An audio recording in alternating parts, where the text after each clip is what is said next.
are now tuned in to the TMS podcast. Here's your host, J. Curtis Strickland. Welcome, my friends. Do me a favor, like, comment, share, subscribe, click on that bell for notifications. And if you're listening on Spotify or Apple Podcasts, give us a follow, give us a rating. That would be most excellent. I have a merchandising company, Hell's Heart Merch Co. Go on over to hellsheartco.bigcartel.com. Use the code podcast for 20% off your entire order. They're fine Bella Canvas Next Level Tri-Blend t-shirts. They feel absolutely amazing. If you like fan-inspired home t-shirts and hardcore band t-shirts, go and check those out.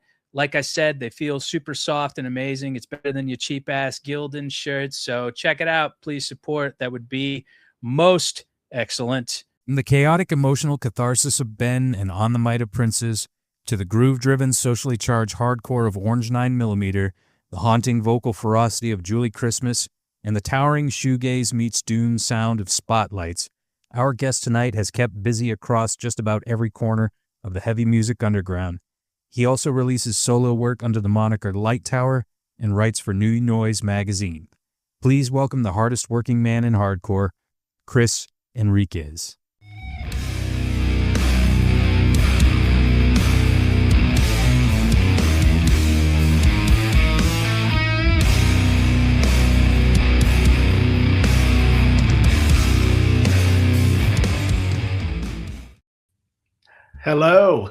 Hello, Chris. We finally made this happen. Yes, thanks for your patience. And thanks for having me, Jay. And thank you so much. And like I said, you sent so many awesome guests my way. Taylor from Orange 9 and also Arthur from Ben and Type 11. And absolutely amazing guests, both of them. But I'm really excited to be able to connect with you today. My first question for you, sir, is what is your relationship with music? What was it like growing up in your household? What sort of things were playing? And then how did that seg into you playing music? Did you play in like a high school band or like a garage band or anything like that?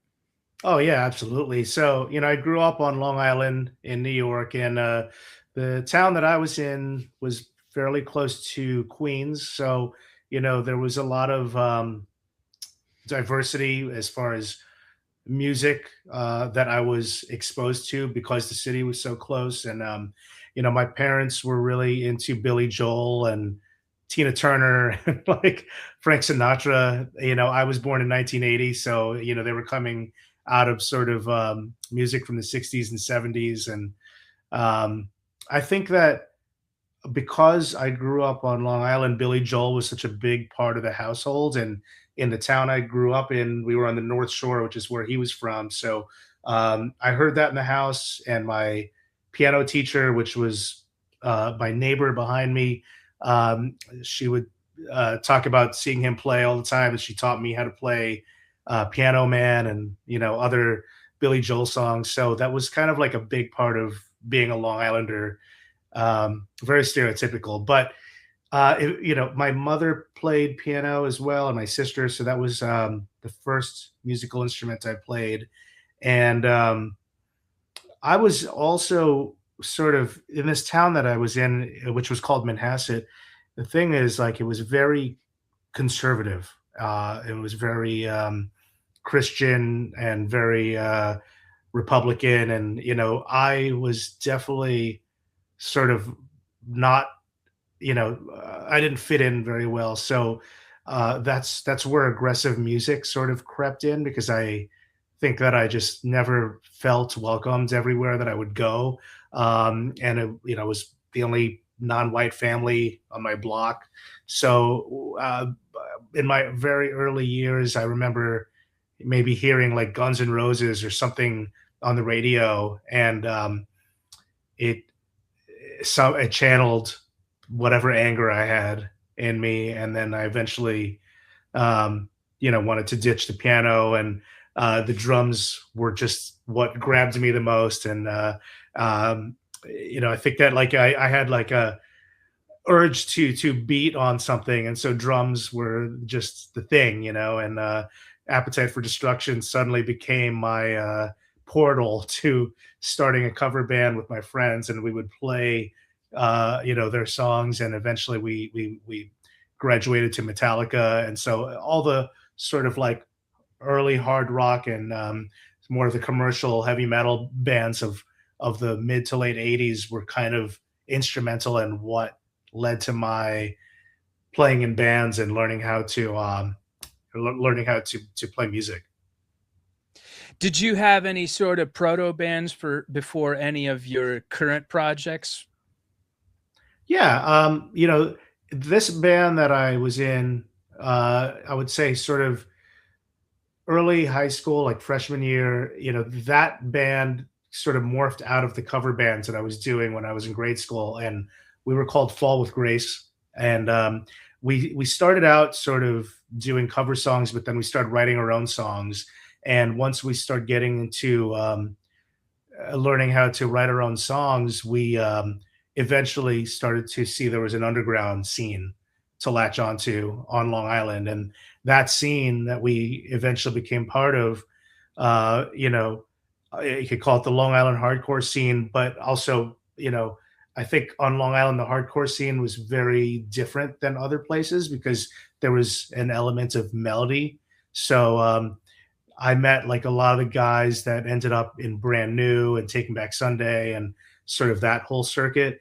And they were playing in bands like the Rookie Lot and Movie Life. And, there was a bunch of bands kind of playing at the time that had a similar sound and they were my age. So my band Fall with Grace would play with Movie Life and Rookie Lot and who's the other band that I'm trying to think of that was around at the time? There was a band called the Strider that we used to play with a lot The too. Strider, I remember them. I had their album. Yeah. Yeah, yeah. These were all bands, on Long Island that were like playing in basements and VFW halls, and that was sort of the way that I became familiar with the greater worlds, I guess, of what could happen outside of my own hometown.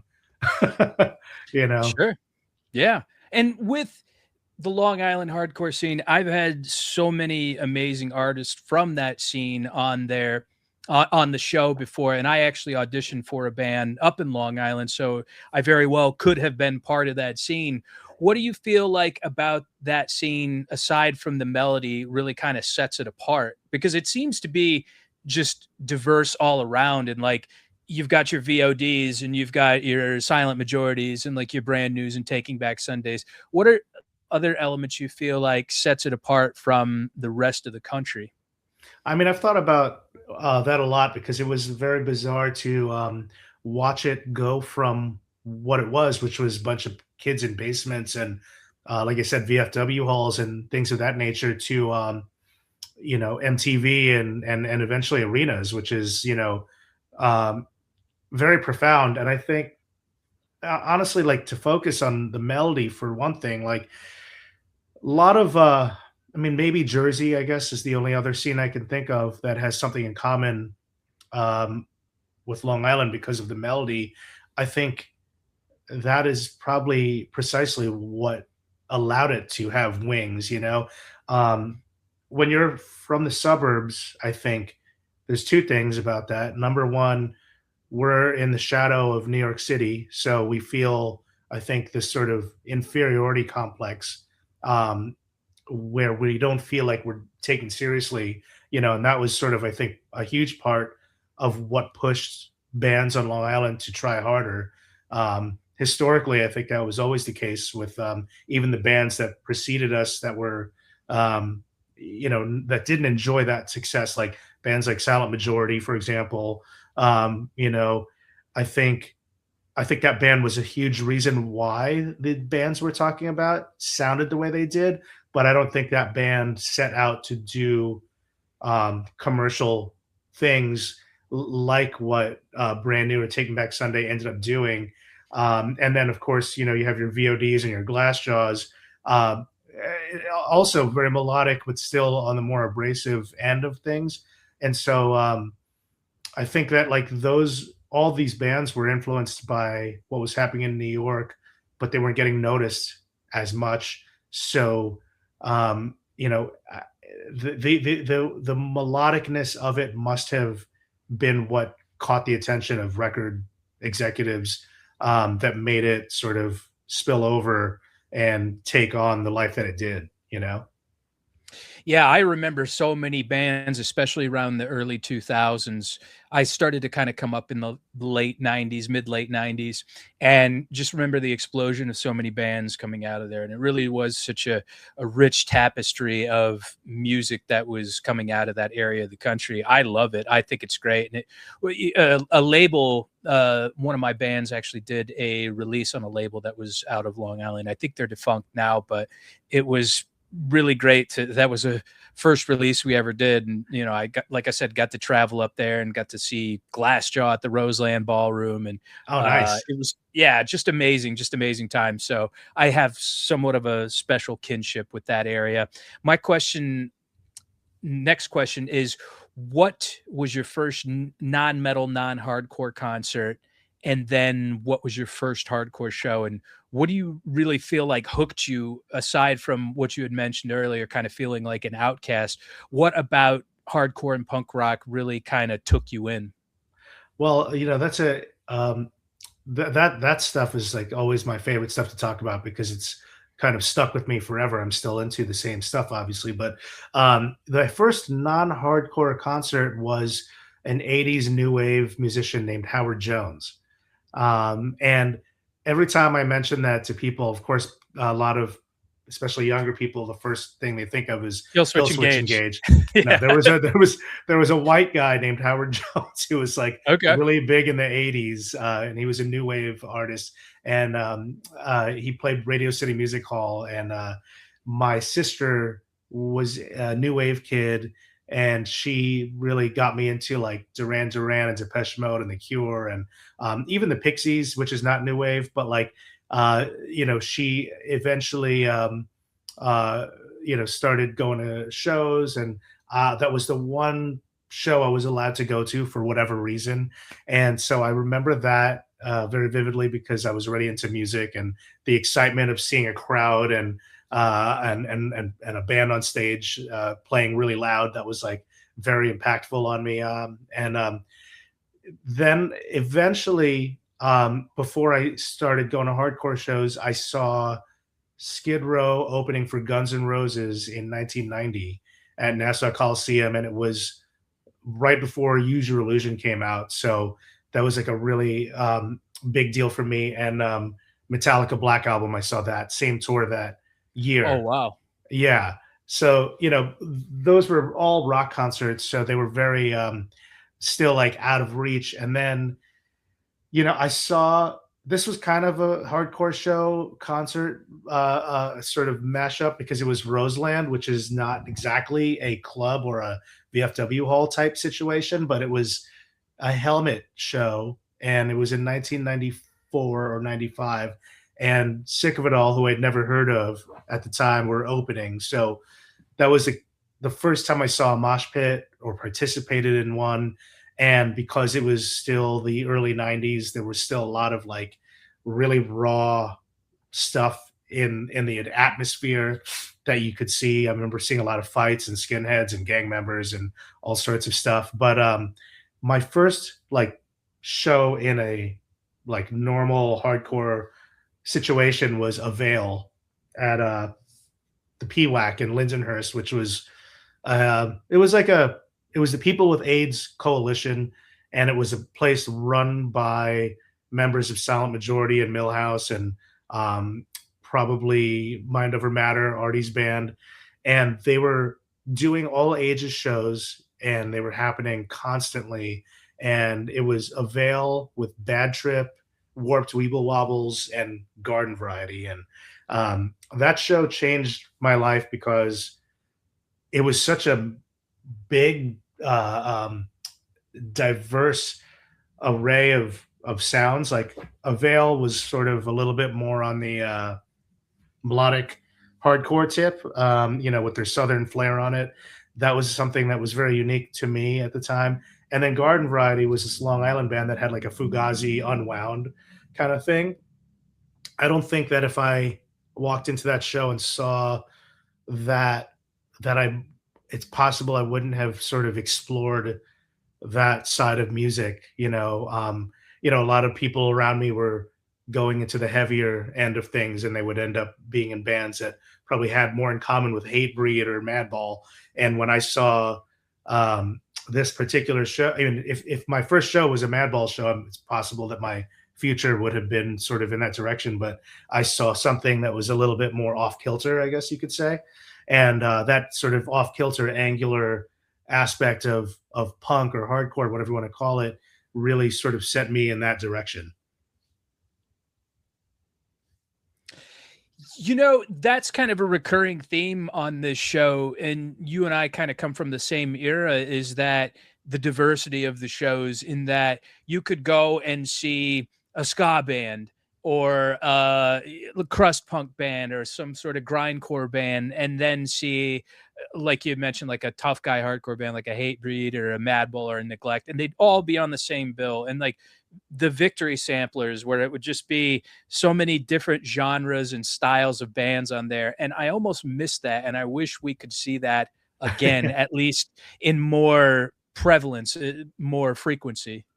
Yeah, definitely. I mean, the playlists are great, and I applaud the sort of modern ways of sort of digesting stuff. But the physical compilations, I remember those, of having a profound impact on me as well. And Punkorama, and the Revelation in Flight program, and Yeah. all that stuff. And then you just mentioned Victory Style. These were great things that you could listen to, Integrity or Refused or Snapcase. And then the Revelation one, that was the biggest one for me. You got Sensefield and Text the Reason, but then you have your Inside Out. Iceburn. Oh yeah, there you go. Yeah, that's right. Oh man, what a great and weird and kind of forgotten band that I think was just kind of way ahead of their time, and just really, I think they should come back. I think they do some new material. Well, I think that the bass player's in Rival Schools, right? And then the singer was the singer. I mean, there was no vocals, but the singer of Handsome, that band Handsome, which was like members of Quicksand. He was Right. in Iceburn. But yeah, talk about an off kilter band. Weird and just different, and kind of just doing their own thing. I loved it. I think it was great. Yeah.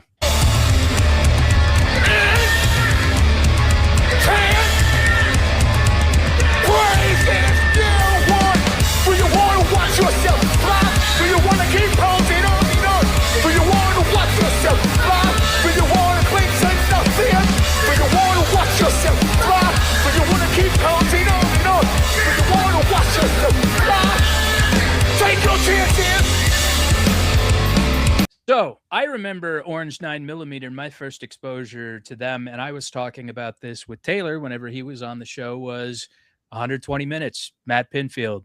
It's such a great show because it exposed a mainstream audience to all these underground artists that were just, again, completely defying boundaries and genres and just doing, again, their own thing. You are not an original member. How did you get linked up with these guys? Yeah, I was a huge fan growing up, and I definitely had a poster of those guys on my wall as a teenager, and saw them on MTV and the Warped Tour and all that stuff. So it was kind of a trip.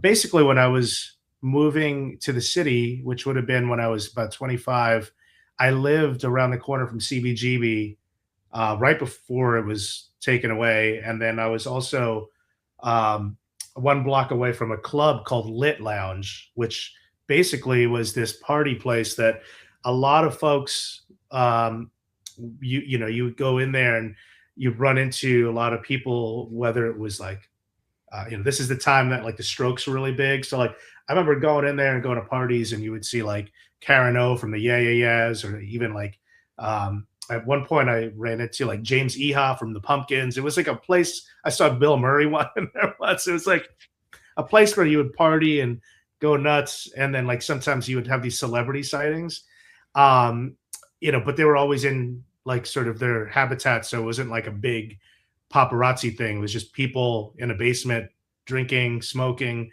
doing drugs, doing whatever they were doing, and it was sort of like a thing. You know, it was a moment in time in New York, and it was a very special time.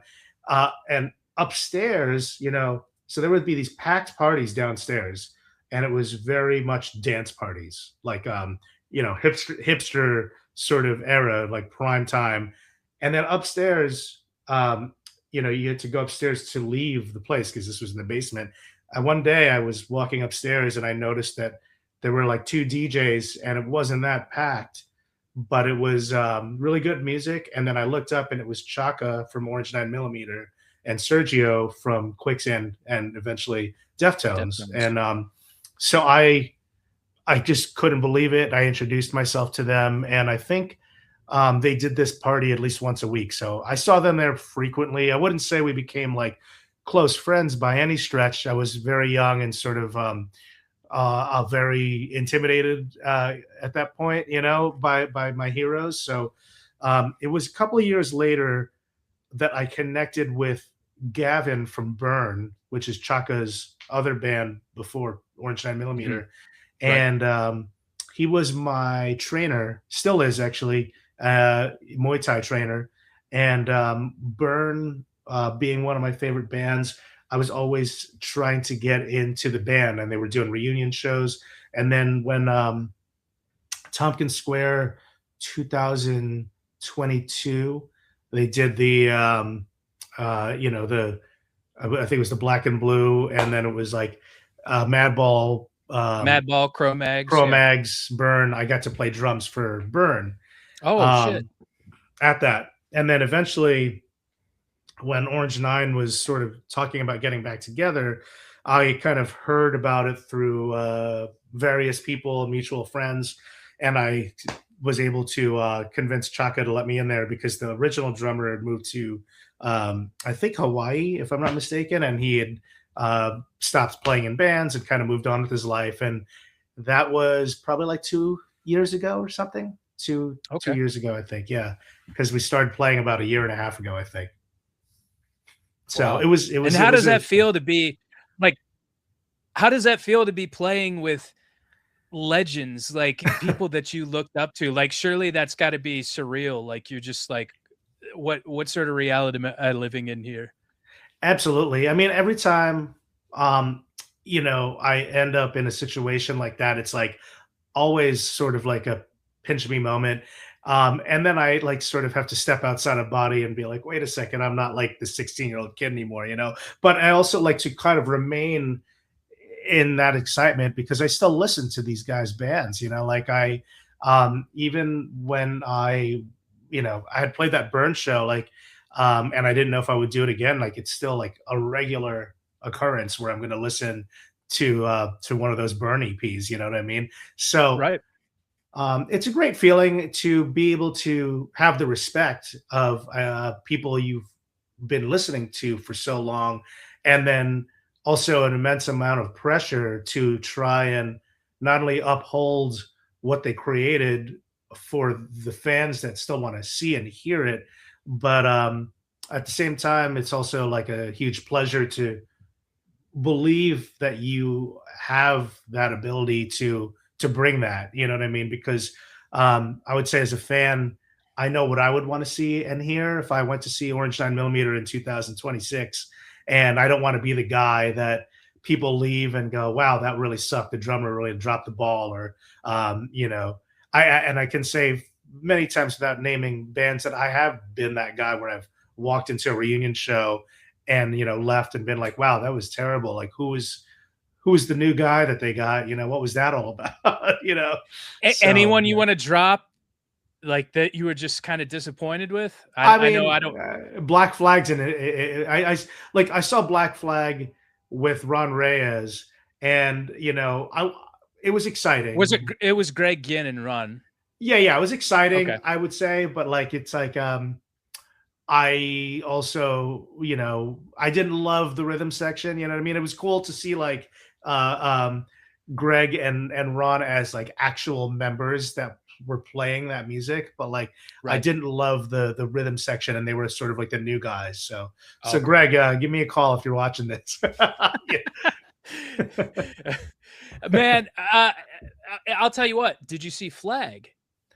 That I watched on video because I was, like, away on tour, I think when they played at Irving, and, like, my mind was definitely Fucking blown, and awesome. that Oh was my the one god, to watch. Definitely the one to dude. watch.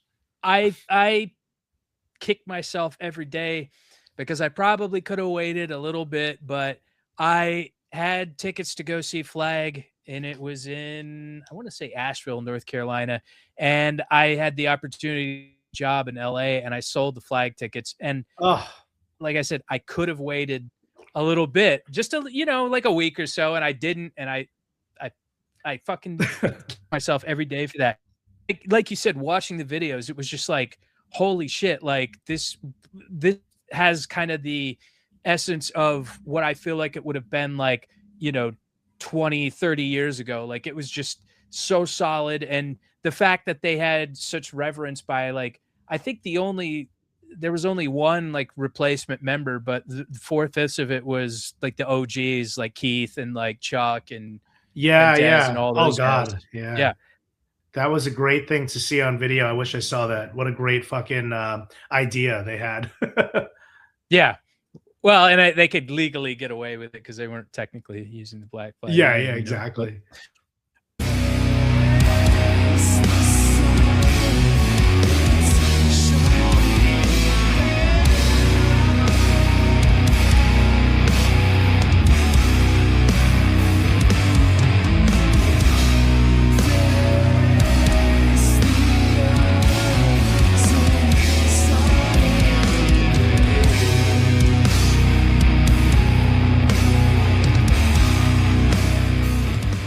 now you just got off tour with Spotlights. You guys played Yes. in London, correct? Okay. How was We that? did we did actually, 11 countries in, 38 days. Holy Um, shit. yeah, it was insane. So I mean, we did the UK, Germany, France, Spain, Belgium, Netherlands. It was, I can't even like Switzerland. It was crazy. It was 6 weeks. But this was like a really long tour for us, and Spotlights has been my main band for 10 years, so it was a 10-year anniversary for the band, and yeah, it was cool. We're still celebrating, and we're doing a show. We're doing a big show actually, as part of a new festival that the band Failure has curated in Chicago on May 2nd, and I believe it's May 2nd, and it's us with Failure, Baroness, Trail of Dead, Torch. It's a bomb lineup, and we're just gonna keep trying to spread our wings, and for the people that don't know, we've been around for 10 years, and we're trying to keep the thing going. So yeah. How did that band start and what were you guys channeling as far as influences? I mean, it's obviously kind of got like a slow, dirgy, doomy type feel. What were you guys listening to at the time? Yeah, so let me start with the band, and how it kind of came to, because the couple in the band, Mario and Sarah, are married, so they moved around a bit, and then they kind of fucking landed their feet in New York because they were like not enjoying California, and they came from, like, now they're in Pittsburgh, which is I guess a lot more affordable than New York, but they tried San Diego, and then they landed in New York because they were still trying to figure out the right city for them as a couple, but also like the music scene really lent itself, I think, better in Brooklyn at the time. That was in 2016, and St. Vitus, the venue that was owned by Artie Shepherd, who you interviewed recently, that was the place that they kind of found themselves at constantly. And they saw me playing one day, and I might have been the third or fourth drummer at the time, but they were still a brand new band, so they were just going through drummers like like tissues, and Socks. yeah, socks. And so the interesting story about that I might as well tell you, because it's like really kind of the biggest sort of part of the history, is um, Deftones put out the album Gore. They were about to go on tour, and they were trying to find support acts that they wanted to bring with them. And their drum tech who plays in the band ISIS. ISIS is a band on Ipecac Records, which is owned by Mike Patton. Yeah. Um, I love yes, ISIS. ISIS is the best. Yes. So, and that is, Yeah. Celestial. yeah. I fucking jam that album like pretty religiously. Like Oh, the okay. So, Tower. yeah, That's yeah. got such the fucking groove, man. Like I mean, I don't smoke marijuana anymore, but when I did, God damn it, that album just really hits so differently, you know? Well, that's really funny because that also answers your question because that is their favorite band. So that was their main Oh, great. influence. Okay. And ISIS is kind of the reason why the band got to do a lot of stuff because their drummer Aaron was the drum tech for Deftones, and he was listening to Spotlights one day. They were friends from their time on the West Coast because he lives there, and he was listening to Spotlights one day, and Chino walked by and heard it and asked what it was, and then never really, clued him in on the fact that he was going to ask his agent to find us. So I was not in the band at that point, and this is how I joined the band. I basically got an email from Deftones' booking agent asking them out of the blue when they just had like 500 followers and they had never toured before, and they only had like a couple shows under their belt and like 2 EPs self-released. Basically, if they would tour with Deftones for 3 weeks, and refused. It was the refused reunion tour of the United States with Deftones, and Spotlights was first out of 3, and their drummer couldn't do 3 weeks. So they remembered seeing me play at St. Vitus in one of my bands and called me because we had sort of exchanged numbers and became friendly, not that close yet. And I wasn't allowed to know who the bands were that they were touring with. And I said no, because even though I was a fan of what I had heard from Spotlights, it really was a bad time in my life where touring was sort of not something I wanted to pursue because I had so many bad experiences in bands at this point in my life that I was already kind of trying to phase out, which is the irony now because I'm in like 8 million bands. And so they told me not to share that it was a Deftones tour. And then of course I immediately changed my mind, which I still get shit about to this day. And then and so my first show ever in Spotlight, well, the first tour Spotlights ever did was with Deftones and Refused. That's number one, That's which insane. is crazy. That is insane. Yeah. And then my first show ever with them was opening for Deftones and Refused. So I never played a club show. I never did anything. And it was really intimidating because they had already been on tour with Deftones with a different drummer that I was coming to relieve, and eventually I replaced. But I didn't have like another dress rehearsal or another moment. It was sort of like they were rehearsing with the other guy, and then they were on tour. And then I would see photos and videos of them in front of like 10,000 people in like at the Mohegan Sun or something, knowing that I was going to like show up, and my first show was at the Stone Pony at Asbury, and it was fucking crazy. Hold on, let me stop you for a second. Like, you had no practice or prep time with them aside from playing these 10,000 person shows? That was no. I did. I practiced with them, but then like they had to. Okay. There was a lull because they had to like switch gears and then start prepping. They had to have rehearsals with me and rehearsals with another drummer. And so then like the rehearsals with the other drummer started to take precedence as the tour was approaching. So there was probably like there was at least 2 weeks where I did not play with them, which, for me at least, like that's a long time when you're like preparing for something, especially of this magnitude. So I did my best on my own, and I just had to show up and bring it basically.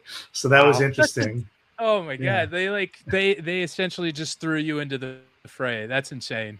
Yeah. And it was all because of Aaron from ISIS and Chino, and Chino was like a fan, and he was great. And he always wanted to make sure that we were, he personally made sure that we were feeling good and would come backstage and check on us. It wasn't like he had like a handler do it.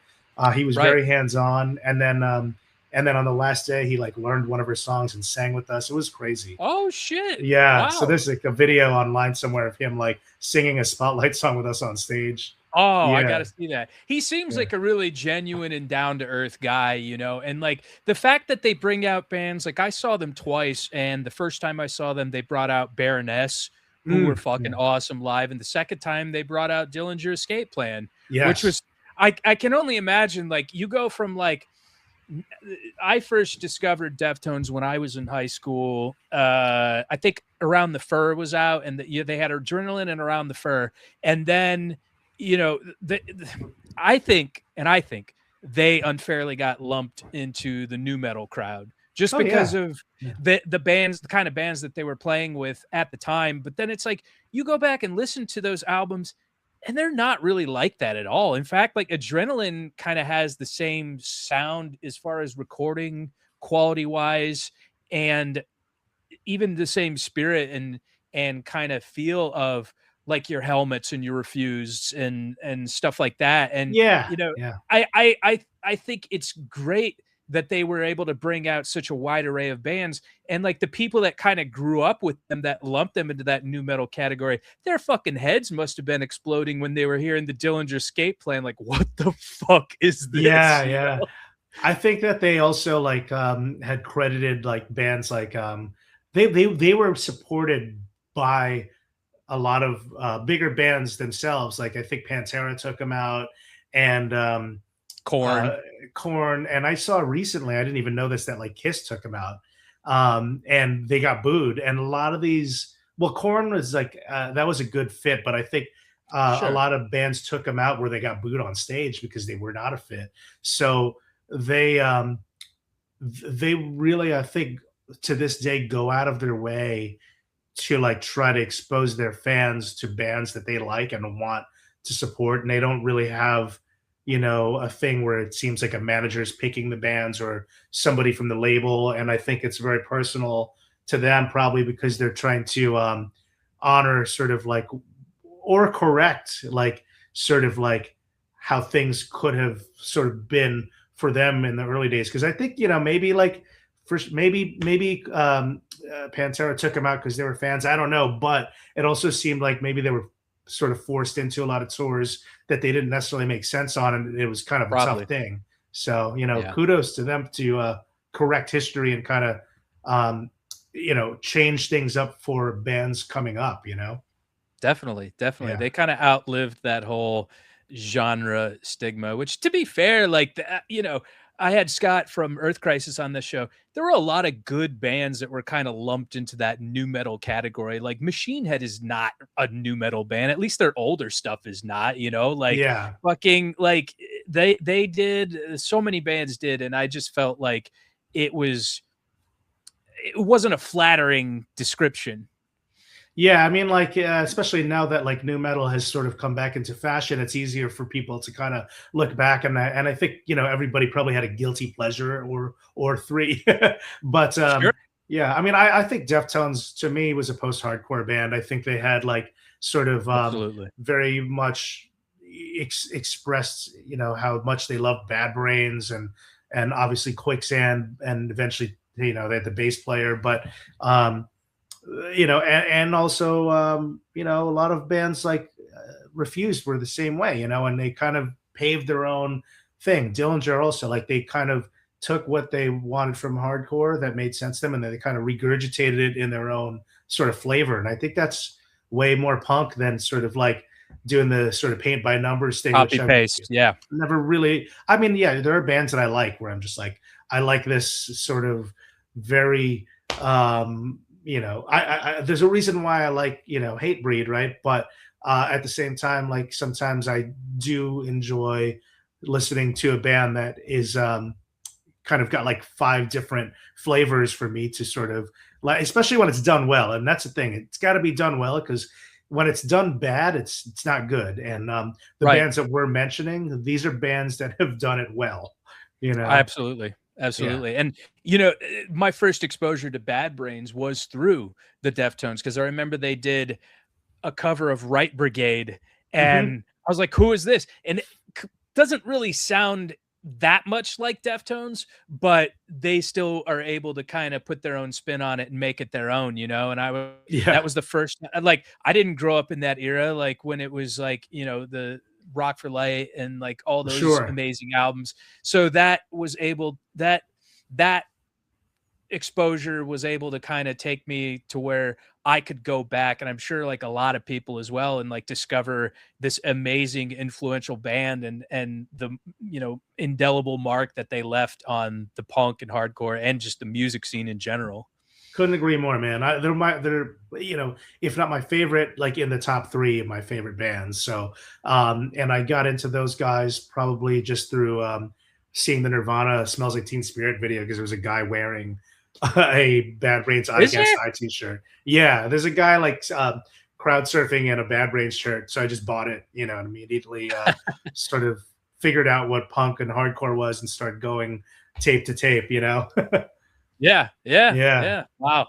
That's incredible. That's incredible. And a side note too, since we're on the subject of Deftones and ISIS, what happened to Palms?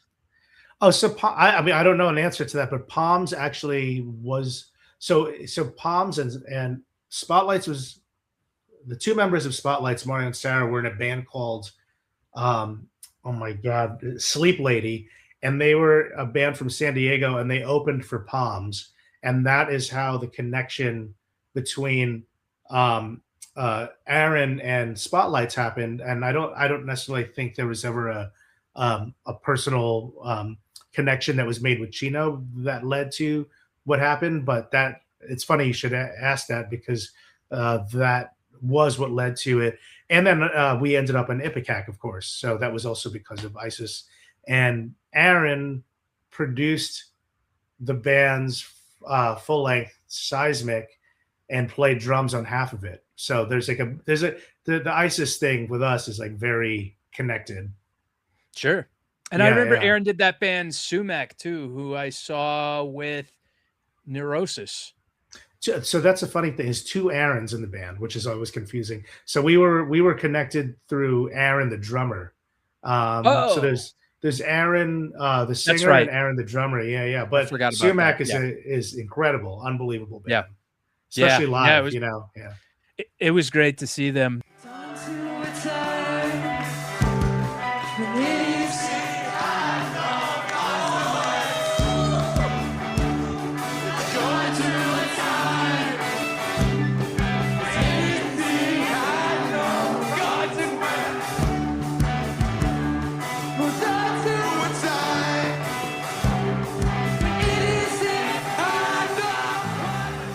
What a great band. And I know those guys were huge, like Long Island heroes on the Might of Princes.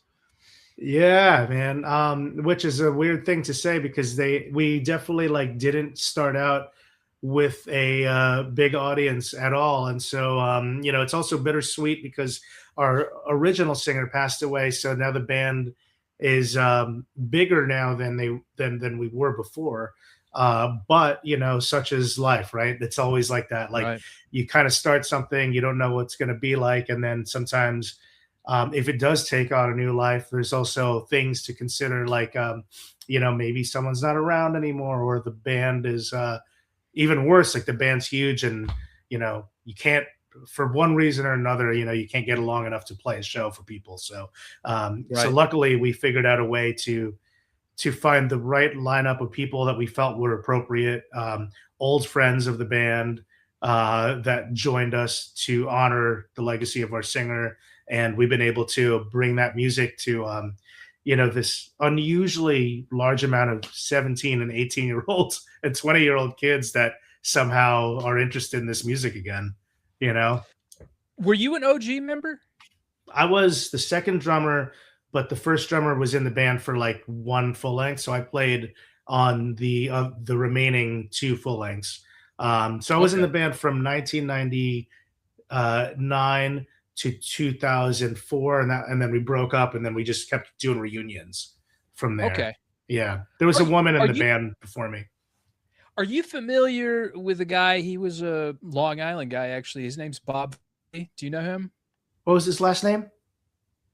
Farley, Bob Farley. Oh yeah, Bob was a very big supporter of the band, and he had a record label. I remember him. He was a Four great guy. Leaf. Uh-huh, So yeah, yeah, that was my first band. We put out an EP on his label, and he was like, "I would love to get you guys up in Long Island sometime and do a few shows with On the Might of Princes." oh, And wow. he was naming all these. Yeah, so it's What band crazy. were you in? It was a band called the Stained Glass Romance, I and we remember put I out our. remember the name of that Okay, band. all Yeah. right, Yeah, perfect. Yeah, yeah. I remember him telling me about that. well, and he was doing really awesome things. Like he did the From First to Last EP, Mhm. Yeah, and yeah. then he did this band Engineer He did a good job Fighter, of, which was yeah. the old. Oh, yeah, Prize Fighter. Yeah, it was like the old yeah, it was the old Taking Back Sunday singer, Antonio. Antonio. And Yeah, yeah. those guys actually asked me to play for them when they were doing Warped Tour, and then for whatever reason, or they had found somebody else or something like that, Huh, yeah. and yeah, it's crazy. There's like these 6 degrees of separation here, but yeah, he talked very highly about On the Might of Princes, and I checked out that album when it was new, actually, Yeah. and when Revelation had just picked it up, and Oh, yeah. yeah, just really just emotional, heartfelt, and I could totally see why this generation of kids would be into it, because it's so great to me to see all these older bands that I listened to and respected just being discovered by a new audience. It's amazing, man. It doesn't get better than that. I think especially when you're like really into this still, like you can't imagine a better situation than to have and it's really true what like it's not a look, I'm not like fucking rich or doing anything that's like, I don't think that like um you could survive off of the bands that I'm doing, you know what I mean? I have to work on other things to get by, but um it's so much more fucking meaningful when people not only are listening to your music, that's a given, but especially when they're like 17 or 18 or I don't know if they're younger, but like I remember getting together with this lineup and playing, and like there were a lot of old heads, but there were a lot of young heads, and then we went to Toronto, which is that show that you just put on there, and most of the audience were like teenagers. We played Bowery Ballroom, and it was mostly teenagers, and we knew that because we were like all of our friends and I and people doing our merch were like kind of like dumbfounded. So we were asking people, how old are you? It was like the average age was like 17, and we were Oh, really, wow. really blown away by that. You know what I mean? So Yeah. I think what you said is true. I think that without turning this into like an overtly political thing, which I know can kind of take its own life and whatever. We won't go there, but I think that with everything happening in the world today, that there's probably a lot of reasons why kids are looking for music um, during times of sadness that and anger that are sort of touching them in one way or another. And I notice in the audience that we're getting a lot of trans people and a lot of people in the LGBTQ community, and like I find it to not be a coincidence that maybe because of all of the sort of awful crimes and things happening against those communities today, that we're seeing so widespread, that like music like ours and other bands like ours are meaningful and doing something for them, because I've had to ask myself that question. I'm trying to understand what's bringing them here, you know what I mean? And that's the answer. That's the only answer that I can kind of connect, especially when you consider that like punk sort of came out of all the 80s craziness and politics and all that shit, you know what Sure. I mean? Yeah. Well, and there also is that aspect to where you become almost like a historian, to where like I'd mentioned earlier with the Bad Brains, you find a really awesome band and you're like, okay, who influenced these guys? And then you go back and it's like a musical journey, and you find like all these amazing artists that were well before your time. For example, like you take a band like Cursed or Trap Them or Rise and Fall, somebody like that. And then you go back and you're like, oh man, there's like Discharged and Entombed, Right. and even before that, like fucking Deep Purple and like the Stooges and shit like that, like just stuff where it's just it just you're finding just this wealth of just amazing stuff out there. And I think that, yeah, there's probably like a multitude of factors that kind of cause us to rediscover that which has kind of been, I don't want to say buried, but like is doesn't have as much exposure as when it was in its prime. Mm-hmm. Yeah. I mean, look, we all talk about like, Black Flag and Bad Brains and sort of these bands. I think, certainly Black Flag, or even like goes back far as the Germs, like these were not bands that were playing to a lot of audiences, right? And even I would say like in their prime, it's not like they were playing to thousands of people either. No. You know what I mean? Like, certainly not Black Flag. You know what I mean? Like, I think that like that is happening today. We opened up for Seisha, and Seisha was a band from Queens that were playing a similar style of Blip music. on the radar. Yeah, exactly. I mean, like so Seisha is like way bigger than On the Might of Princes is today. But at the time, we opened for them, but like at the time we were like sort of at least even getting to go to Europe, and this is like at the tail end of our career, like we were getting a taste of whatever that sort of commercial sort of wave that was starting to happen. The tail end of our band sort of like coincided into the rise of Thursday and Take Mex Sunday. So we got to see what it was like to play for thousands of people right before we stopped. But a band like Seisha, having spoken to those guys, like the biggest show they might have played at the time was still probably less than 100 people. Now they're Sure. Now they're doing 1,000 cap rooms headlining in London, right, and Los Angeles. It's like, well, yeah, and yeah, like those bands are experiencing like this huge revival, like bands like that, like Seisha and like Orchid and like Circle Takes a Square, like those bands, because I remember those bands when they were new, and they were playing basements. Basements, VFW halls, just like not the same exposure that they would have now. But now that we have technology and the resources to be able to go back and discover all that, they are playing like ballrooms and like these right. and it's crazy to me, Yeah. Well, yeah, I mean, it's also like, I hate to bring up the age thing too, but like it's also like these are like 50. These are guys in their 50s. You know what I mean? Yeah. So it's like we're it's like it sounds insane to us in a way, and I think that when I start to sort of become a little more self-aware and go, wow, well, I'm going to be 46 this year, so like what are we even talking about here? We're talking about like seeing guys who are in their mid 50s at this point, you know what I mean? Right. It's like, but I bet you they're like so happy and thrilled that like, oh no, they are. I mean, like I love those guys. Like I mean, I played drums at the first rehearsal before their drummer came and did it, because that would have been another band I almost was in. But they're having a blast, and they're raising money for charity at every show. So they've made it really about that. So it's super cool. That's fantastic. Yeah. That's great.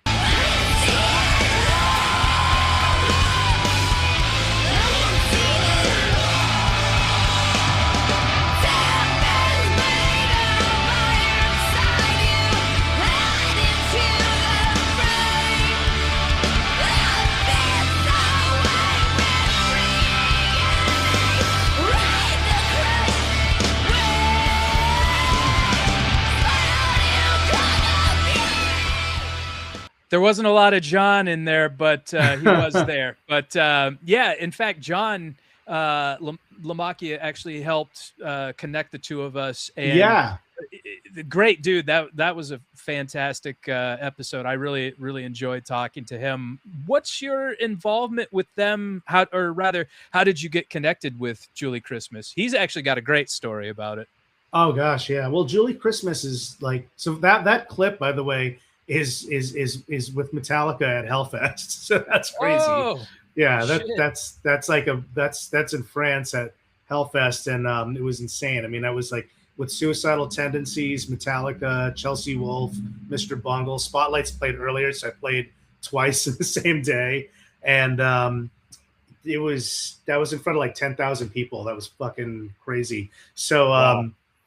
Julie is the biggest artist that I've ever played drums for, and what's interesting about that is that she's not a household name in America, but she is a household name in most of the European continents, and it's because the band Cult of Luna, who, if you like I love ISIS, Cult of Luna.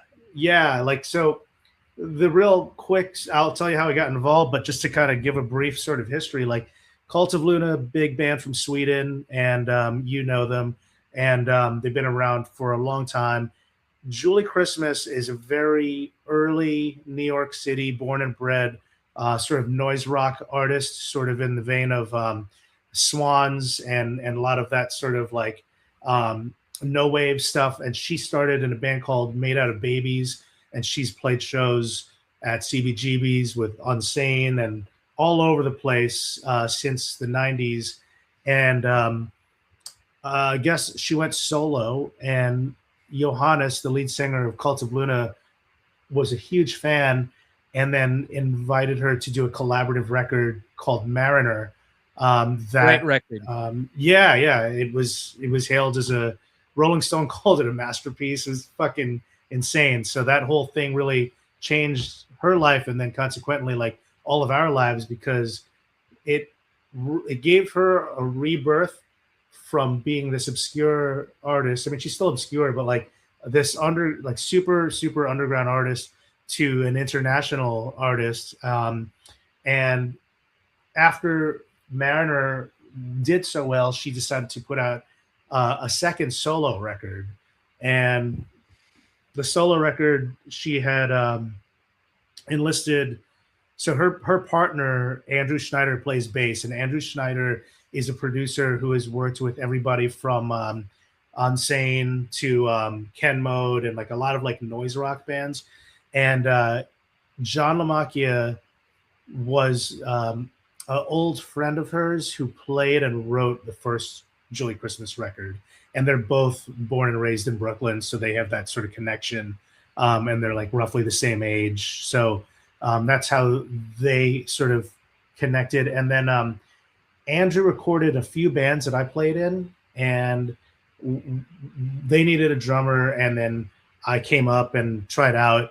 And so we had different versions of the band for a little bit. Like John actually was in the band, and then he was out, and then he was replaced by Laura from Kylesa, and then she was let go, and then he came back, and Johannes, we kept flying him in and out from Sweden to Brooklyn.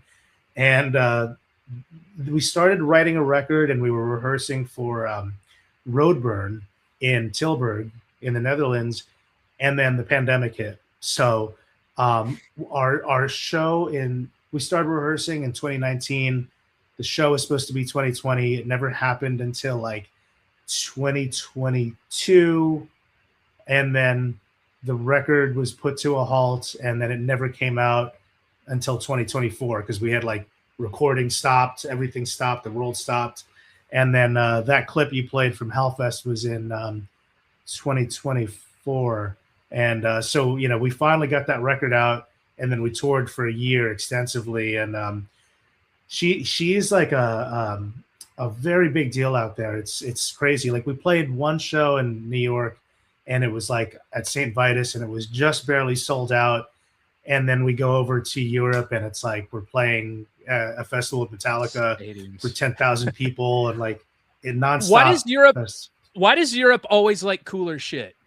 I don't know, man. I mean, like it's like obviously festivals are festivals, but like when we tour with Julie, it's always like 5 fucking massive festivals with the biggest bands you've ever like heard of. Like Crazy. Literally, like we played with the Foo Fighters at Roskilde, and Charlie XCX was on the same bill. Like we played we played a bill in Oslo, Norway, where we were playing with like the National and Air and like fucking Slow Dive and like just like this Oh crazy my God. mixed bill, and like, and then like we headline shows, and it's like, we're doing like clubs, but we can pull our weight. It's not like we're doing these like massive shows on our own, but in our own place where we're from in New York, we're pulling like, 250 people maybe, and it's like I always tell her though, like, that was before the record came out, so we got to give it another chance. But that's basically why we never played America ever again. So like we just were people asked and we were like, nope, because like it's hard to come back from that. Where you're like, I just Right. played with the Foo Fighters and Metallica. We played with Iron Maiden last year at we opened up for Iron Maiden at Copenhagen in Copenhagen. So we got to play and then watch a bunch of bands. I mean, it's like, again, it's a festival. It's not like we were direct support, but it's still like you're playing to an audience, that's there to see like these massive bands, and then you come home, and while it might sound snobby to be like, oh, I don't want to play for 200 people, it's No. kind of like I don't want to play for 200 people. You know what I Right. mean? It's You're like, you ungrateful fuckers. Like, this should yeah, be- like yeah. I mean, I really do think it would be different now that we've done all that, and I think that like everybody's just not really willing to take that chance because we have it so good over there. So why not just leave it that way? But Right. hey, if America wants it that bad, maybe somebody should offer us something, so like a Yeah. big support tour or something. So Oh, we're yeah. we're waiting. Yeah, you got to ultimately make it worth, because it's like, when you get to a certain age, you have to like kind of reprioritize everything, and it's like, is this going to make sense type situation? Yeah, totally. It's so disheartening, not to get off on a total different subtopic, but it is really unfortunate that like, I just did this 6-week tour of Europe, and they treat you like, not that we are trying to be rock stars, but they really treat you like you are, Sure. and they don't do that here in America. I mean, maybe if you're lucky in certain places. I mean, when we toured with Deftones, we obviously got like the backstage Deftones treatment, but like, you play a club, any of the tours that we've done, and it's like they just have your best interests for you, and there's always catering, and if there's not lodging, there's something. It's not like here where you walk into a club and we're like, hey, we're the band, and it's like, great, what do you want? You know what I mean? That's like literally like what you walk into in America. You're like, I don't know, I thought I was like the main, I'm supposed Yeah. to be the Can, main can we thing get here. some bottled? Can we get some bottled water? Yeah, that's $3. It's like, Yeah, it's like fuck. it really Yeah. makes you think about like how people are treated here. Well, Beyond and, yeah. To speak of Artie Shepherd again, like I think that's kind of what he was trying to do with St. Vitus, was just make it inviting so that the bands want to come back there. And it's like, if Yeah. you make the bands happy, then they're gonna come again. They're gonna want to come back. They're gonna want to come back, and it's just like, it Exactly. just seems mutually beneficial for all parties. Like if I ran a venue, I cook. I would cook fucking meals. Like I would go and like make sure the band was fed and shit like that. Oh, Like totally. Yeah, fuck, me too, why not? man. I mean, and St. Vitus created a culture. I mean, there's a reason why St. Vitus is world famous and why fucking Nirvana played there. You know what I mean? And Right. Megadeth and Blink 182. It's not. There's nowhere else in the United States that people are wearing the T-shirts of like St. Vitus or CBGBs that I can think of, where it's a 200 cap club, and that's Right. why. So Which, Europe, which man. reminds me, I gotta pick one of those up, a St. Vitus shirt. I told Artie I was gonna support. So Oh, nice. He'll hook you up, man. nice. Yeah, Very hell good. yeah. But yeah, no. With your solo project you do, Light Tower, how did that kind of come about? And like, were you already doing all your other projects and you were just like, I want to do some solo stuff? How did that Well, come to you know, fruition? I was always like so it was really COVID, first of all, because COVID really was one of those things that could have been crippling or enabling. And for me, it was the opposite of crippling. I think it was crippling, right? In one regard, but it also enabled me to like utilize my time wisely. And because I already had songs and the um, multi instruments sort of like in my uh, in my sort of background, like playing bass and guitar and piano and etc. I think that it was more about the courage, especially singing. And John LaMacchia really kind of had a lot to do with giving me that courage, because I recorded the entire EP in his living room, and he kind of coached me. And there were moments of laughter if the vocals were bad, and he would just look at me and be like, "That's not it, man. That's definitely not it." And then I would be like, "No," and he'd be like, "No, no, no, no. Let's try that one again." So having somebody that I didn't feel like shame, who I respected, and then we could laugh about it, and then also high five.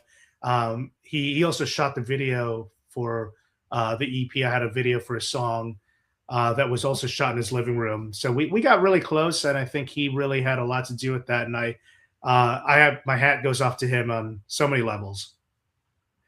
Yeah, he just seems like he's really into what he's doing, and like he would be the kind of person, almost like a Bob Rock, to kind of like be like, let's try that again, or like a Phil Spector that doesn't shoot guns.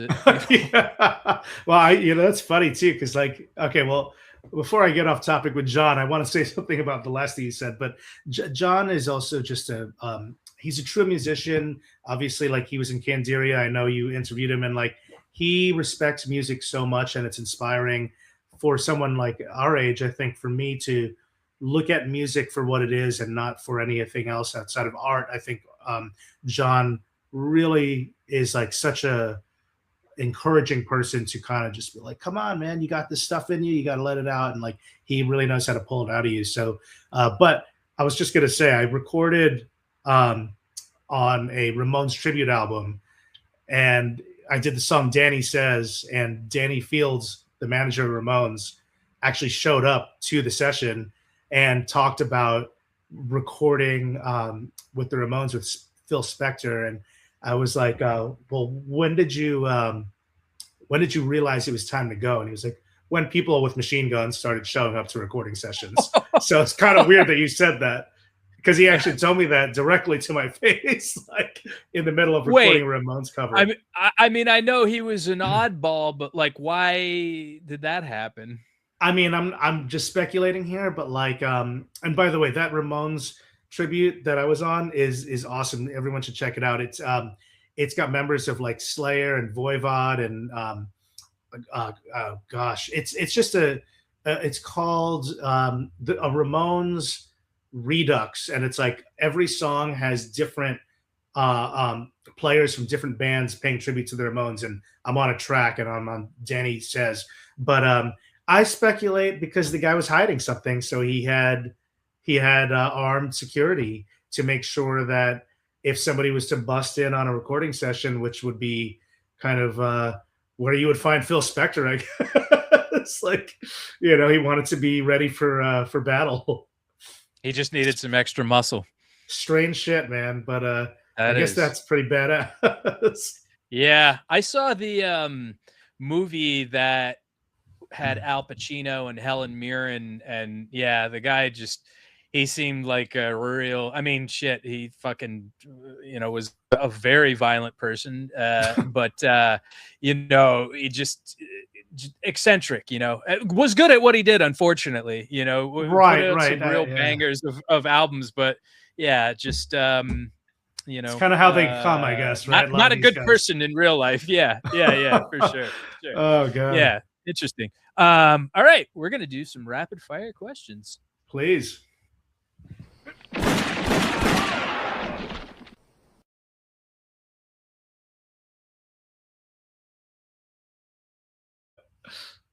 All right, 10 questions. Pineapple on pizza, yes or no? I'm a New Yorker, and I know that I'm supposed to say no, but I'm going to say yes. Oh, thank God. You're a good man. I'm going to be honest. It's true. New York, what the fuck is this? Pineapple on pizza? Yeah, I back it. I know I'm going to get heat for that, but I back it. No, man. Salty and sweet, baby. Exactly. It's a good juxtaposition. All right. Number 2. And I have this question, but I never know if anybody are sports fans, baseball or football. Baseball, because I grew Thank up God. by Shea Stadium, and I used to go see the Mets all the time. Okay, Yeah. so you're a Mets fan.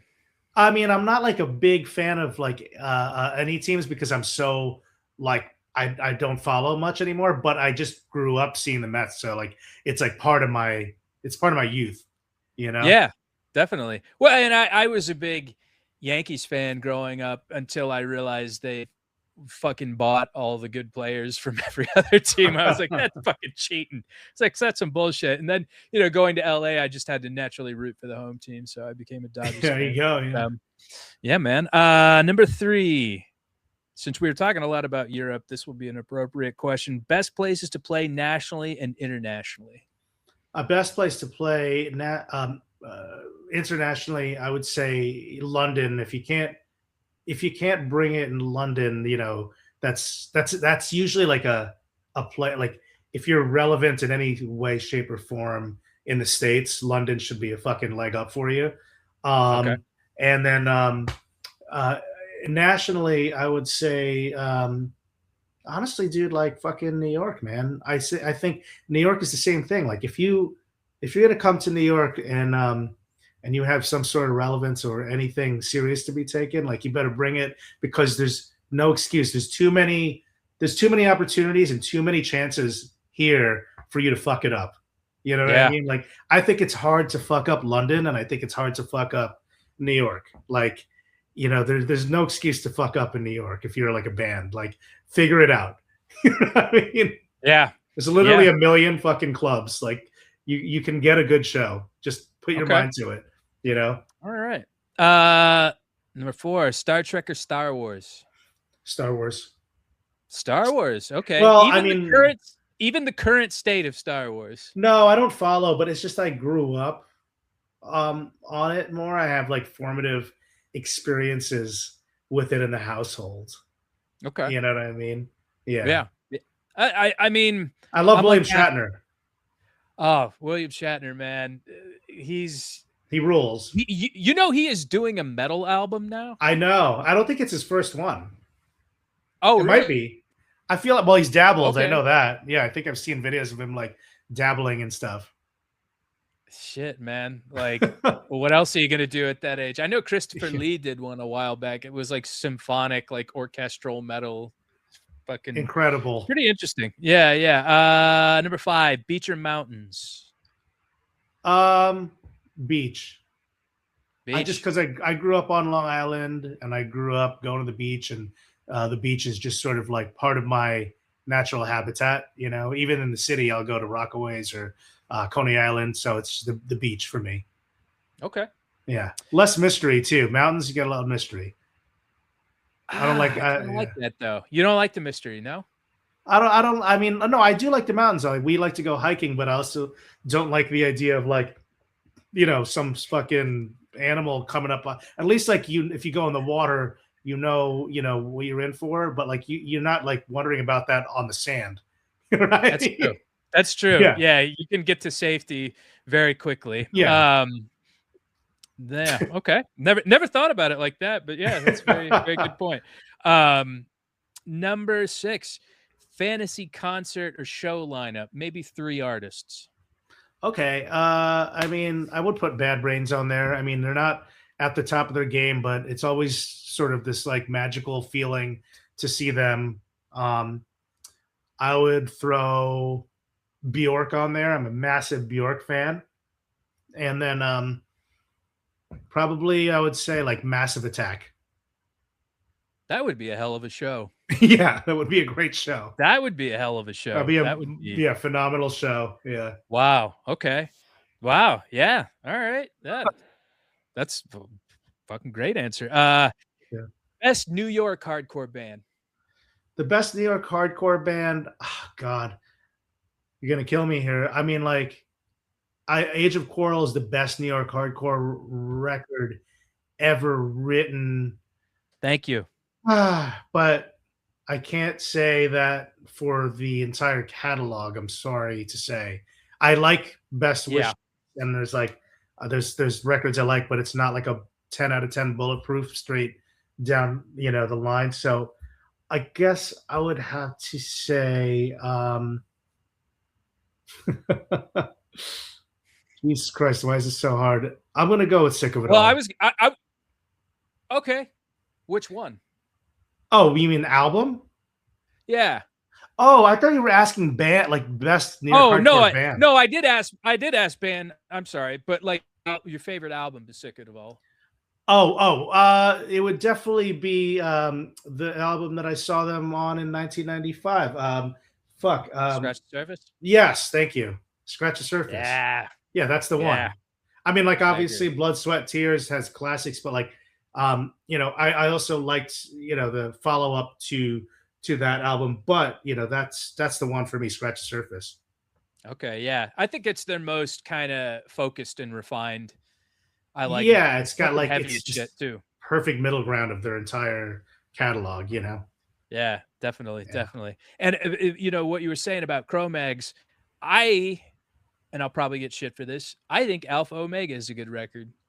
I mean, like I don't give a shit what anybody says. I listen to all their records.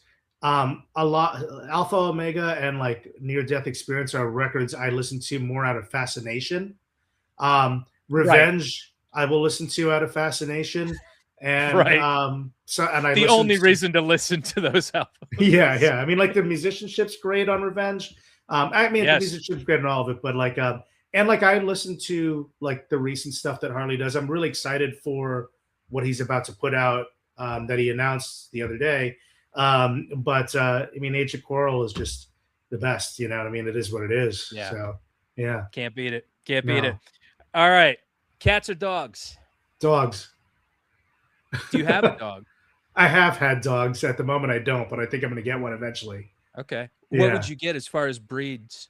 I mean, I had a French bulldog, which I know is super trendy, but they just fucking take my heart away, so I can't help it. But and I know that it's a dangerous breed to encourage. But I had one for 11 years, and I loved him. And then before that, I had a Boston Terrier that had like a bit of a Frenchie sort of vibe, and I just the Frenchies, they stole my heart. Yeah, Boston Terriers are big goofballs. They can be, a little spazzy. High energy. Yeah, very spazzy. Good way of describing that. Okay. Last question. Of all your projects, if you had to dump one, what would it be? Oh, God, that's a terrible thing to say. I know, but Chris threw that question on me. Who did? And Chris, when I did What Lies Ahead, I was like, oh, wow. I was like, you had to do this to me. If I had to ditch one of my bands? One. Oh, man, I don't know if I could do that, Jay. That's going to make me look really bad. Never mind that. You don't have to answer it. That'll make me look really bad. But I did answer when I was on Chris's show, and to much like hesitation, and I was like, holy shit, I can't believe like you put me in this position. But I can't answer that question. Okay. To be truthful, I don't even remember what I did answer, but yeah. Okay. All right. That's fair. Sorry. All right. No. All good. I did ask this question to Pete from Mouthpiece, and he did answer. So, but I understand it can be difficult to do. For sure, you'd get a lot of shit, I'm sure. Actually, you know what? I would probably here's the easy answer. Probably Light Tower, because I'm a drummer first before I am a singer, and so I think that would be the easy answer. Yeah. Okay. All right. I'm not saying that you should, by the way. Like no. Yeah. Okay. That would be the best answer I could give you. Yeah. Now, one of your many endeavors, you also work with New Noise Magazine. How did you get connected with them? Was that something that you were a part of from the ground up, or did they recruit you later on? No. So I worked in music media for about, full time for about 11 years. And I was with Revolver Magazine for the bulk of that time. And during that time with Revolver, it went through like 4 different ownerships. So there were various iterations of the brand where I was the marketing director for Revolver, Brooklyn Vegan, Alternative Press, The Hard Times, Metal Edge, Goldmine magazine. You worked for Hard Times? I did. I was actually in one of the memes as well, where I'm like, there's a picture of me putting a blanket and a bass drum, and it says something about like how it's gonna drummer puts blanket and bass drum to change like the whatever. It's like it's gonna change the record, guys. You know, I can't remember what the tagline was, but and I was also I was a part of like Loudwire at one point. So anyway, I decided to leave Revolver, which had been acquired by Live Nation last year in March, and it was a year ago actually. Well, it was acquired before that, but March is when I left, and I just sort of felt like the direction of the brand was going in a different place from where I was going, you know, because I'd been there for so long, and I just didn't sort of see eye to eye. And so then I left, and I was thinking about going to one of various different media outlets, and then I just remembered that the editor-in-chief of New Noise was such a nice lady. Her name's Lisa. She's in Berkeley, California. And I've worked with so many media outlets, and she was such a refreshing person of energy. Because, like, got to tell you, man, like, it's not like there's a lot of inauthentic things happening in media, but there are also a lot of inauthentic things in media. So it's cool to be with somebody who is doing it purely out of love from the heart, totally independent, and you know, in the sort of subgenres that we work around, punk, hardcore, metal, what have you, shoegaze, industrial, post-punk, you know, so many different underground forms of the good shit music. We are, I don't think that like people should act. The amount of pretension that I've had to deal with, she just sort of is the complete opposite. So I found a really great home. I've been there for a year. It's been going amazing. We put out every 2 months, we put out a magazine with 4 different front covers, and we do digital covers as well. And we do every magazine. We have an event at Rough Trade that I host where a band plays, and we interview them and sell tickets, and people get the magazine. And then we also just helped announce a festival with St. Vitus that we're a part of. That's happening in May. So we're expanding, and that's going to be a big one with Dinosaur Jr. and Meat Puppets and Blonde Redhead and Jesus and Mary Chain. So, yeah. And then we have a podcast of our own, which is called Rewreck Records. Yeah.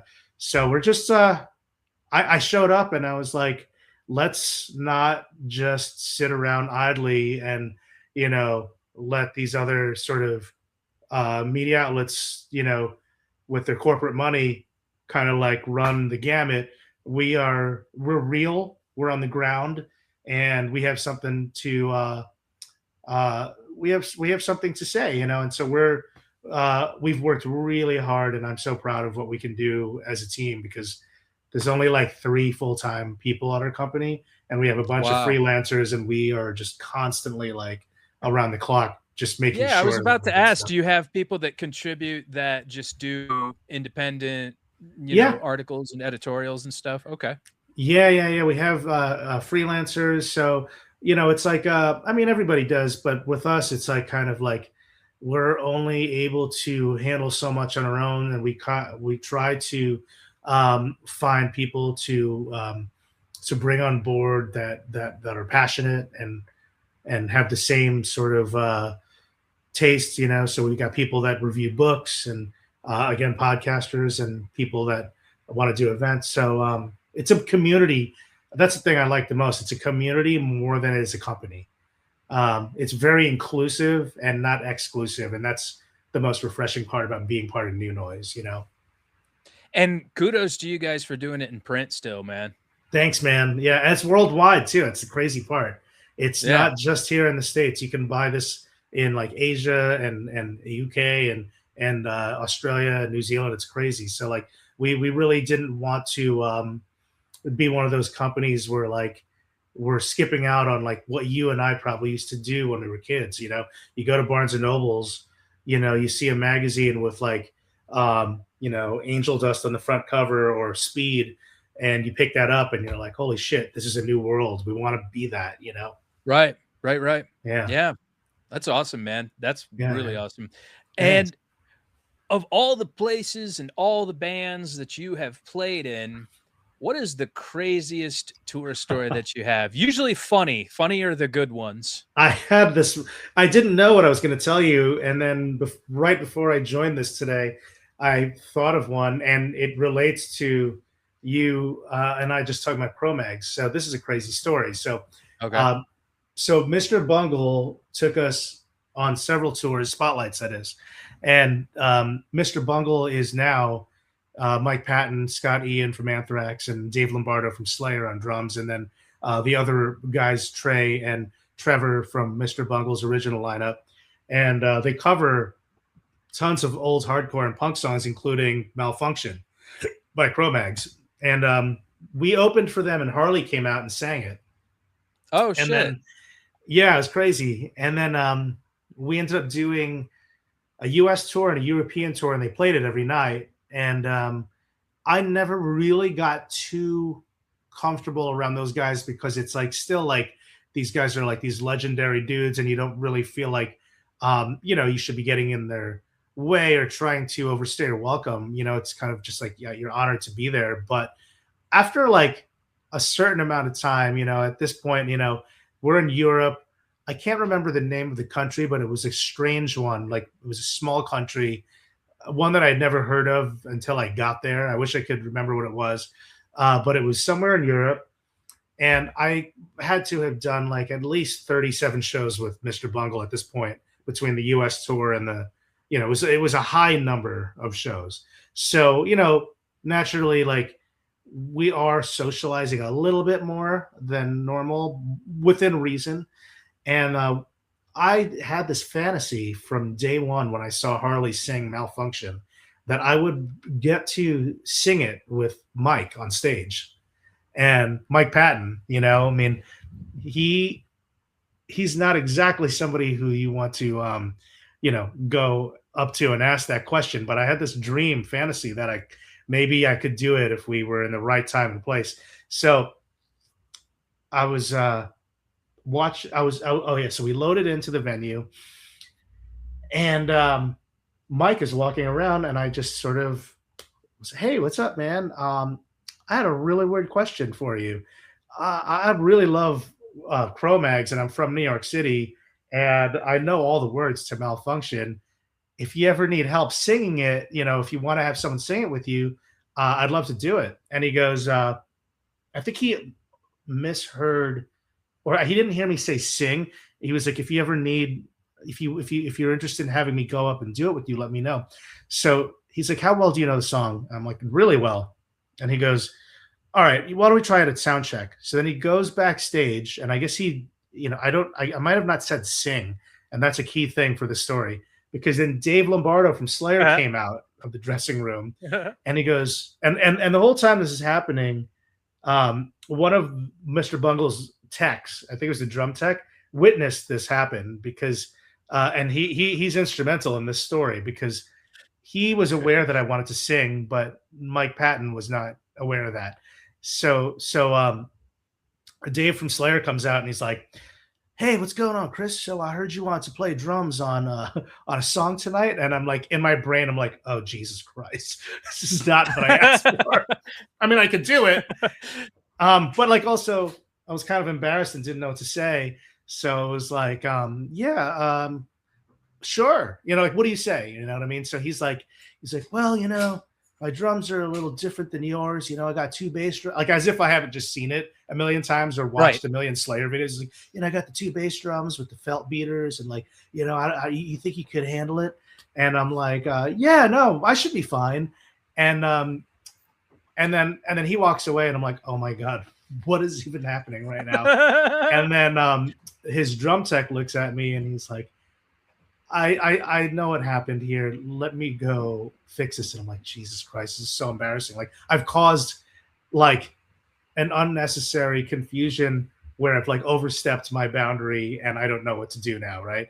So Mike comes out and he's like, hey, so you wanted to sing? And I'm like, why don't we just forget that this happened? I really don't need to do this. He's like, no, I just didn't understand the question. Like, did you want to sing? I was like, I mean, if you want me to. And he was like, you know what? Yeah, let's give it a shot. Why don't we try to sound check? And he's like, how well do you know the words? And I'm like, I know all the words. He's like, why don't you just do it yourself? And I'm like, okay. And so then the show starts, and Mr. Bungle's playing, and then in the middle of their set, Mike just goes, we're about to do, he's like, we got something real in New York for you right now. And we're about to do Cro-Mags and bring out one of New York City's finest. It's like me coming out. And I just gave my best, it's on Instagram, like on my Instagram, on my I got to see this reels. It's but it's I don't know if it's on YouTube. I should put it on there, but it's on my Instagram reels. I'll send it to you. But it's fucking hilarious because I got on stage and I just splice it in here. Yeah, I got on stage and I just had to bring it, right? Because it's like thousands of people from me. So I go, yo, what the fuck is up? I'm like, yo, Scott, let's bring these motherfuckers to New York City. Yo, Dave, hit that shit. And then we just went into it, and I start picking up change, and we just go into it. And it's crazy. And I was wearing a shirt that said New York fucking City on it. Oh, wow. So stupid. Yeah. Yeah, I got to see this for sure. Scott, let's take it to fucking New York City, baby. What's up, Luxembourg? Malfunction.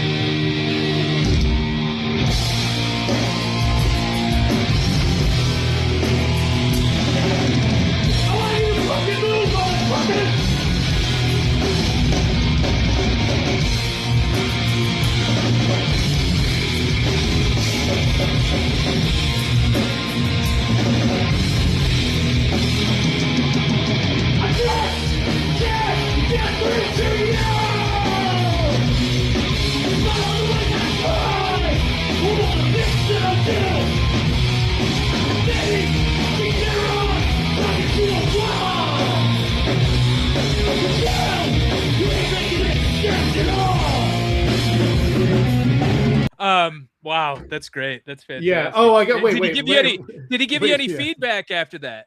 Well, he's in the video. You could see him because whoever's filming it is him. It's like from his angle, and he's laughing. Okay. But the here's the last portion of this funny story. So I end up going backstage after the show. I'm drunk. I'm drinking tequila. Mike's sober. You're not allowed to drink around Mike. You're not supposed to like be too crazy on tour.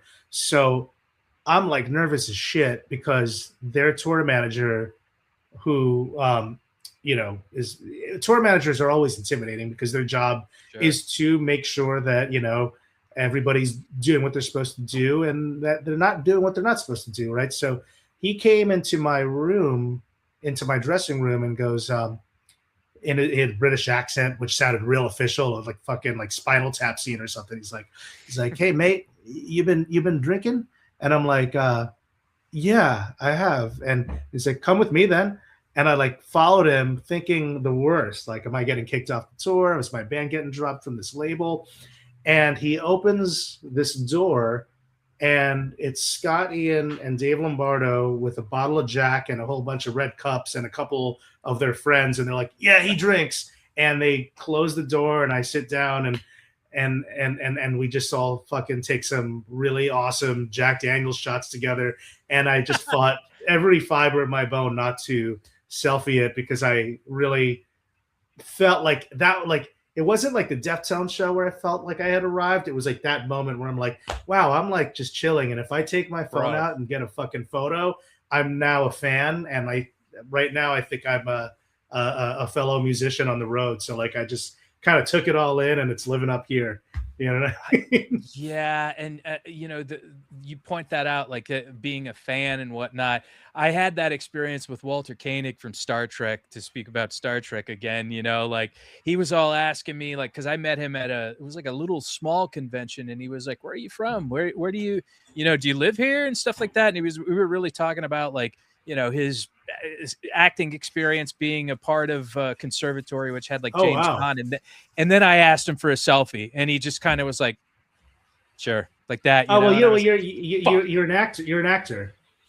but at the same time, it's like I feel like you know we could have like fucking hung out and shit, you know. And then I just Dude, you like know what? when he was like Yeah. sure, I was like, God damn it, you know, like fuck. You know? I've been in those situations many times, more than I want to admit. I would be remiss if I didn't tell you just one more quick thing though, because Go it ahead. relates No, to no, no, by everything.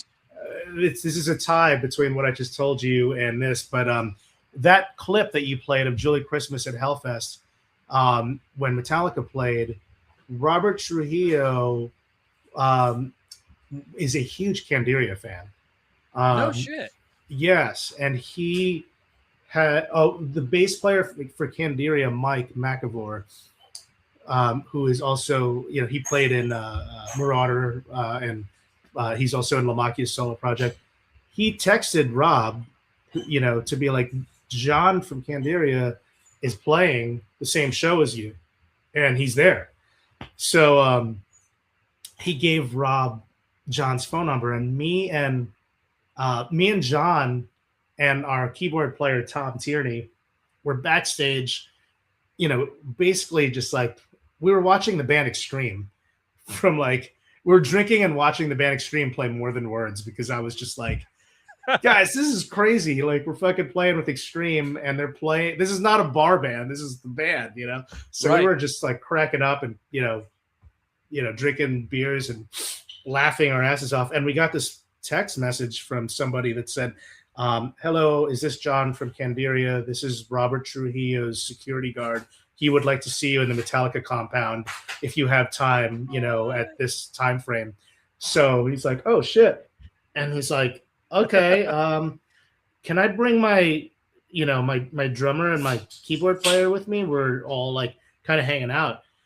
So to kind of paint a picture, like we're in this like backstage area where like all the opening bands are together, no matter like how big or small. So like it's all like these sort of trailers, and they all have the band name and logo on it. And it's really just a mishmash. It's like you're next to Suicidal and Chelsea Wolf and Accept and Extreme and Anvil and Casualties and Suicidal, and it looks like Halloween. Yngwie Malmsteen's back there, you know what I mean? It's crazy. And we're also sharing the same porta potty bathrooms and shit. I mean, a little fancier than your normal bathrooms, but this is like the treatment that the bands are getting. Metallica has their own compound, meaning like they have their own village, where it's like sort of like there was like industrial crates blocking off what appeared to be like a football field's length of space for them and their entourage and their families and friends, etc.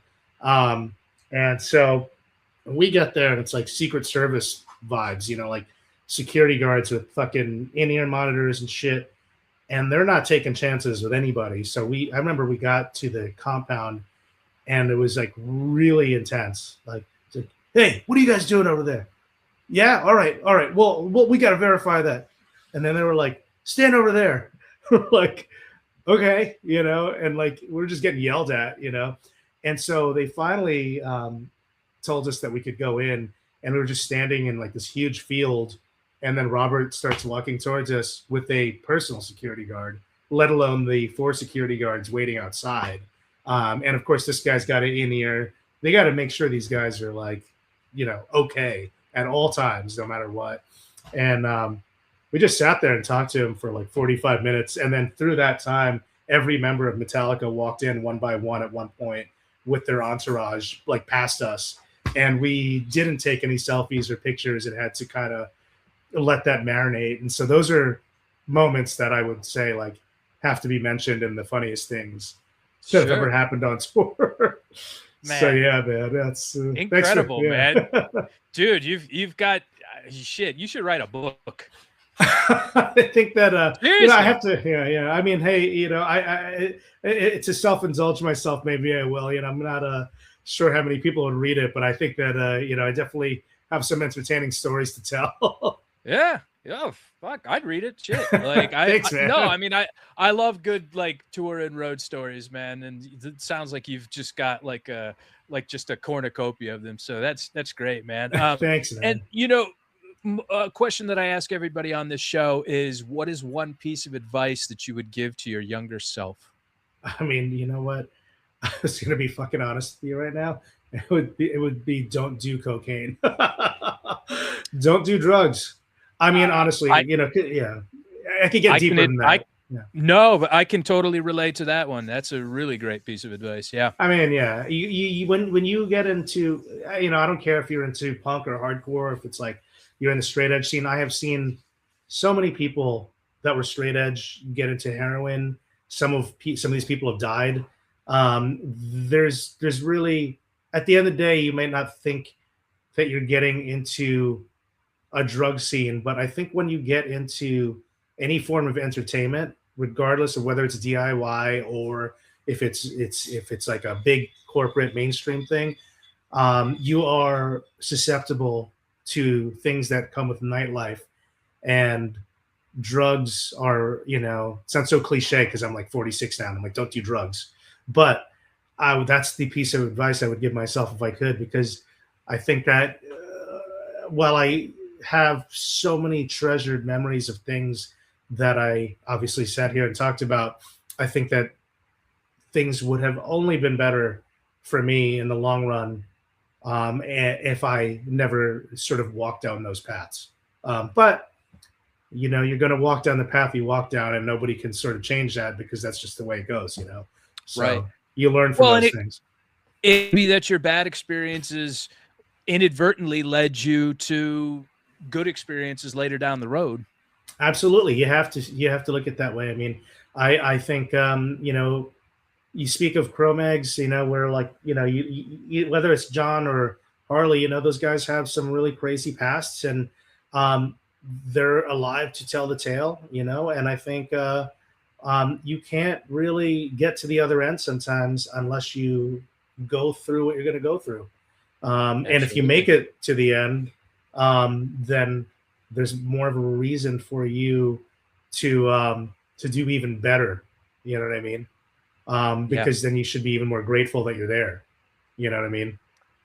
100%. 100%. Yeah. Arts, media, television. What are you watching? What are you reading? What are you listening to? I'm rewatching Mad Men. I'm catching up on The Bear. Those are two shows that I'm in the middle of watching. I have been gone for a while. I just watched 2 episodes of 100-Foot Wave. That was really cool. That was like a special where they went to the Nazaré, and I was just there. So that was really interesting. It's about surfing and the history of like the big waves out there. As far as films are concerned, man, like what am I watching right now, or what have I watched recently that I liked? Yeah. Doesn't even necessarily have to be new. It's a fucking movie that's super super sexual, but Baby Girl, that was a crazy movie. Is that what it's called? With Nicole Kidman? With that. Yeah, that was a crazy movie. It was one of the crazier movies I've seen in recent time, and it's also super. If you're into film and you're into film in like a sort of like sophisticated way, I think that like that movie is a really interesting one because it deals with like tongue-in-cheek sort of humor and sexuality and taboo and what's the word that I'm trying to think? Fetish. And it's really well done. But if you want to know my favorite movies, I would say, probably a toss-up between like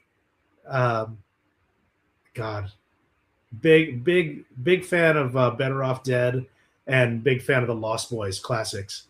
Okay. I'm not gonna lie, a lot of what I read isn't too sophisticated. I'm very sort of pretty obvious with what I read. They're usually like some sort of like band or musician related biographies or about punk or hardcore. So I really liked Harley Flanagan's book about his life, Hardcore. That was really cool. Nobody's ever gonna beat that guy's life when it comes to being punk rock. Like, I don't care if there's not many people you could name. John Joseph would disagree.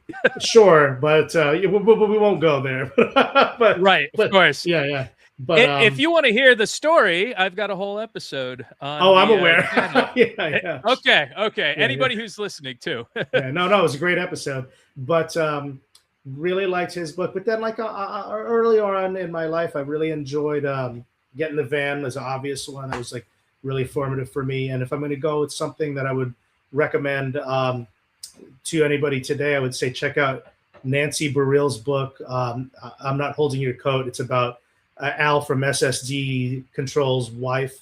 Oh well, it's not about her, but she wrote it. It's her sort of memoir about her time in punk and hardcore, and there's amazing photos, amazing stories. And then, of course, when she wrote it, he was still alive, and he has since passed. So I think that it makes the book even more special. And she's such a wonderful woman that I think we should probably get a lot of people to check out her book.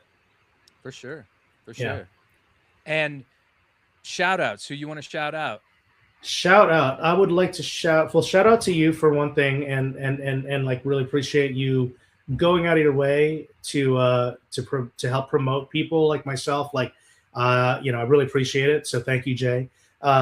Shout out to everybody at St. Vitus. They are doing a new festival. They're still independent, and I'm looking forward to how they sort of overcome the challenges and everything they have coming up. And I would say, shout out to, man, I should probably shout out some bands, right? Like Good, some cool bands to check out. Fuck. Definitely shout out to John LaMacchia for helping to set this up. Absolutely. Shout out to John LaMacchia, and check out his solo music. It's very different from Candiria and Julie Christmas, but if you like, alternative music or anything sort of that sort of 90s sort of time frame when people weren't afraid to get adventurous, he's got a lot of cool things going on. He's a true artist. There's a great band from Brooklyn called Night Sports. They got members of Incendiary and Movie Life, and nice. They got like a Brit pop sort of mixed with sort of like a punk rock, like a New York punk power pop punk rock thing going on. I just got a band called Held signed to Monarch, and that's Doug and Sal from The Sleeping and the drummer from Coheed and Cambria, Josh Eppard. I feel like I should shout out some like younger bands, but my freaking brain is obviously not working properly right now. But they're out there, and they need your support. So don't snooze on cool young bands, and don't be the old person that is ignorant to what's going on today. Yeah. It's not helpful to continuing the culture. You know what I mean? Shout out to Turnstile for keeping the culture alive. Let's always give them props, because that's honestly what I think is responsible for why hardcore and punk rock is relevant right now, honestly. Absolutely. Grammy winners, man. It's crazy. That's right. Biggest hardcore band of all time. Yeah. That's wild. That's a fact. Yeah. Weird world we're living in. Where do we find you at online? At Chris Enriquez Drums on Instagram. And then that's the best place, because like I have a YouTube channel. I don't update it often, but there's some stuff on there. And then I have a TikTok, but I don't update it often. So like I'm really more of an Instagram guy. All right. Well, anybody that's listening, please support Chris on all of his outlets and all of his projects, all of his endeavors. This has been a really amazing conversation, and I want to thank you so much for being involved and supporting me. And I get to hear such amazing stories from all these amazing artists, and I really appreciate you, man. I can't thank you enough, man. What you do is a real service to everybody. So thanks. Dude, thank you. And anybody that is listening, please like, comment, share, subscribe, and click on that bell for notifications, because that really helps us out in the algorithm. And if you're listening on Spotify or Apple Podcasts, follow and give us a rating. That would make everything just so amazing. And as I mentioned earlier, merch company Hell's Heart. As you can see up in the corner there, we've got a little QR code, so you can go over there, use the code podcast. We got film shirts, we got hardcore band shirts, so check those out. I think you'll be really into those. And anybody that's been supporting us, I think you guys are amazing, and God bless you. Namaste, job bless, be good. Thanks so much.